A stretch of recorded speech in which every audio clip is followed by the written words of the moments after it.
আম আম আর আম, চারদিকে শুধু আমের ছড়াছড়ি, আর আম দিয়ে কিছু করব না তা হতেই পারে না। জন্যই এখন আম নিয়ে বসে পড়লাম, দেখি কি করা যায়। আমগুলো ভালো করে ছুলিয়ে নিলাম এবং ছুলিয়ে নেওয়ার পর এগুলোকে টুকরো টুকরো করে কেটে একটু ব্লেন্ড করে নেব। আমটা ব্লেন্ড করে রাখার পর আমি চুলায় একটা হাঁড়ি বসিয়ে দিয়ে এতে কিছু দুধ দিয়ে দিব। দুধটা ভালোভাবে ঘন করে জাল দিতে থাকবো।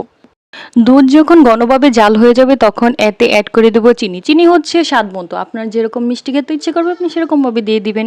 এরপর এতে দিয়ে দিব হচ্ছে কর্নফ্লাওয়ার, যেটা হচ্ছে মেন পয়েন্ট।